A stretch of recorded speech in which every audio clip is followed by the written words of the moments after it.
जब हम एक पेड़ की शाखा को तेजी से हिलाते हैं तो उसकी कुछ पत्तियां पेड़ से अलग हो जाती है। यह किसके कारण होता है? लार में कौन सा एंजाइम पाया जाता है? मलेरिया रोग में शरीर का कौन सा अंग प्रभावित होता है? Hello guys, welcome back to our channel. तो आज हम लोग इस वीडियो में जीके क्वेश्चन और आंसर साइंस से रिलेटेड देखने वाले हैं लोग। तो चलिए शुरू करते हैं। तो गाइस सबसे पहले विज्ञान का पिता या विज्ञान का जनक किसे कहा जाता है? तो इसका उत्तर हुआ गैलीलियो गैलीली। उसके बाद है निकट दृष्टि दोष से पीड़ित व्यक्ति के इलाज के लिए किस लेंस का प्रयोग किया जाता है? तो इसका उत्तर होगा अवतल लेंस। और निकट दृष्टि दोष में व्यक्ति को निकट की वस्तु दिखाई देती है लेकिन दूर की वस्तु नहीं दिखाई देती है। उसके बाद किस रंग की तरंग दैर्घ्य सबसे अधिक होती है? मतलब किस रंग की वेवलेंथ सबसे अधिक होती है? तो इसका उत्तर हुआ लाल। और सबसे कम वेवलेंथ होता है बैगनी का। उसके बाद है किस वैज्ञानिक ने गुरुत्वाकर्षण का सिद्धांत दिया था? तो इसका उत्तर हुआ न्यूटन। उसके बाद है किस यंत्र के द्वारा दूध की शुद्धता की माप की जाती है? तो इसका उत्तर हुआ लैक्टोमीटर। उसके बाद गुब्बारे में मुख्यतः कौन सी गैस भरी जाती है? तो इसका उत्तर हुआ हीलियम। उसके बाद किस रोग से प्रतिरक्षा के लिए यानी बचाव के लिए बीसीजी का टीका दिया जाता है? तो इसका उत्तर हुआ टीबी। उसके बाद किसकी उपस्थिति के कारण मूत्र का रंग हल्का सा पीला होता है? तो इसका उत्तर हुआ यूरोक्रम। उसके बाद लार की प्रकृति कैसी होती है यानी सलाइवा की नेचर कैसा होता है? तो इसका उत्तर हुआ क्षारीय यानी बेसिक। उसके बाद ब्लीचिंग पाउडर या विरंजक चूर्ण का रासायनिक सूत्र क्या है? तो इसका उत्तर हुआ CaOCl2। उसके बाद सोडियम कार्बोनेट का व्यापारिक नाम क्या है? तो इसका उत्तर हुआ धोबन सोडा। उसके बाद सोनोग्राफी में किस प्रकार की तरंगों का प्रयोग किया जाता है? तो इसका उत्तर हुआ पराश्रव्य तरंगों का। उसके बाद डायनासोर किस कशेरुकी वर्ग से संबंधित है? तो इसका उत्तर हुआ सरीसृप। सरीसृप का इंग्लिश होता है रेप्टाइल। और रेप्टाइल प्राणी जगत का एक समूह है जो कि पृथ्वी पर सरक कर यानी रेंग कर चलते हैं। उसके बाद नेक्स्ट क्वेश्चन है बर्फ जल में तैरता है क्यों?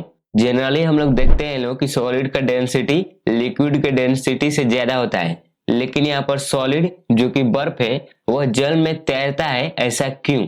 तो ऐसा इसलिए होता है बर्फ का घनत्व जल के घनत्व से कम होता है। यहाँ पर बर्फ सॉलिड है लेकिन फिर भी इसका डेंसिटी जल के घनत्व से कम होता है। उसके बाद किस यंत्र के द्वारा वायुमंडलीय दाब की माप की जाती है? तो इसका उत्तर हुआ बैरोमीटर। उसके बाद रेफ्रिजरेटर में कौन सी गैस शीतलन के लिए उत्तरदायी है? तो इसका उत्तर हुआ फ्रीऑन। उसके बाद किस धातु को भविष्य का धातु कहा जाता है? तो इसका उत्तर हुआ टाइटेनियम। उसके बाद पृथ्वी पर उपलब्ध सबसे कठोरतम पदार्थ कौन सा है? तो इसका उत्तर हुआ हीरा। उसके बाद लोहे में जंग लगने से उसके भार में क्या परिवर्तन होता है? तो इसका उत्तर हुआ भार बढ़ जाता है। उसके बाद कौन सा विटामिन जल में घुलनशील है यानी कौन सा विटामिन जल में घुल सकता है? तो इसका उत्तर हुआ विटामिन बी और विटामिन सी। उसके बाद हमारे शरीर में लाल रुधिर कणिकाओं यानी आरबीसी का निर्माण कहाँ होता है? तो इसका उत्तर हुआ अस्थि मज्जा में यानी बोन मैरो में। उसके बाद किस विटामिन की कमी के कारण जनन क्षमता में कमी होती है? तो इसका उत्तर हुआ विटामिन ई। उसके बाद दूध के फटने से कौन से अम्ल का निर्माण होता है? तो इसका उत्तर हुआ लैक्टिक अम्ल। उसके बाद हृदय के विकार का पता लगाने के लिए किस यंत्र का प्रयोग किया जाता है? तो इसका उत्तर हुआ इलेक्ट्रोकार्डियोग्राफ। उसके बाद मलेरिया रोग में शरीर का कौन सा अंग प्रभावित होता है? तो इसका उत्तर हुआ प्लीहा यानी स्प्लीन।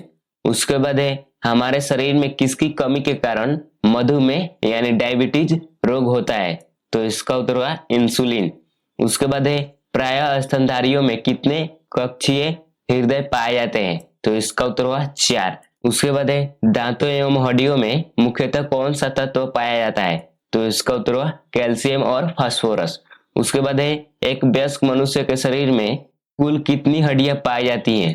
तो इसका उत्तर हुआ 206। उसके बाद कौन मानव शरीर के हड्डियों पेशियों का आपस में जोड़ता है? तो इसका उत्तर हुआ टेंडन। उसके बाद मानव शरीर में पाचन का उत्पादन किस अंग में संपन्न होता है?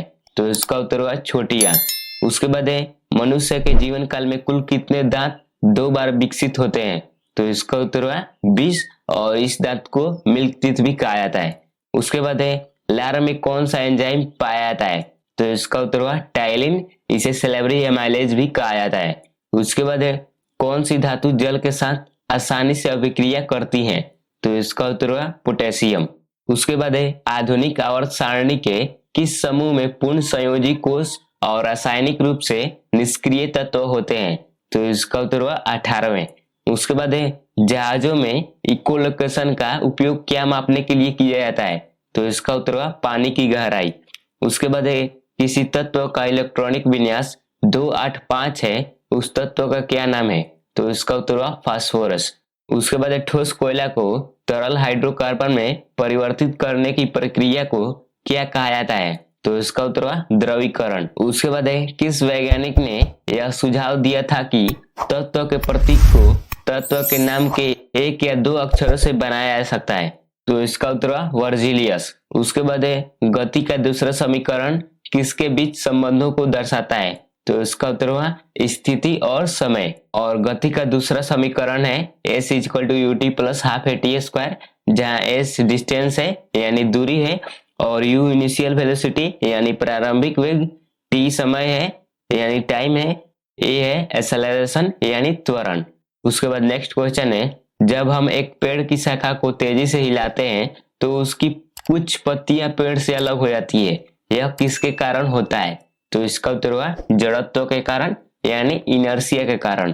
और इनर्शिया में भी ये इनर्शिया ऑफ रेस्ट के कारण होता है, क्योंकि पहले शाखा और पत्ते दोनों रेस्ट में होते हैं। तो शाखा हम लोगों को हिलाने से मोशन में आ जाते हैं, लेकिन पत्ते अभी भी रेस्ट में ही रहना चाहते हैं, इस कारण से वो गिर जाते हैं। उसके बाद है आधुनिक आवर्त सारणी में कितने आवर्त एवं कितने समूह मौजूद हैं? तो इसका उत्तर हुआ 7 आवर्त और 18 समूह, यानी 7 पीरियड और 18 ग्रुप। उसके बाद है माता रोगाणु कोशिकाएं किसमें निर्मित होती है? तो इसका उत्तर हुआ अंडाशय में। उसके बाद इथेनोइक एसिड का सामान्य नाम क्या है? तो इसका उत्तर हुआ एसिटिक एसिड। उसके बाद है हमारा वायुमंडल कितने परतों में बटा हुआ है? तो इसका उत्तर हुआ 5 परतों में। उसके बाद है किसी लेंस की क्षमता किससे धर्म कर्म की जाती है?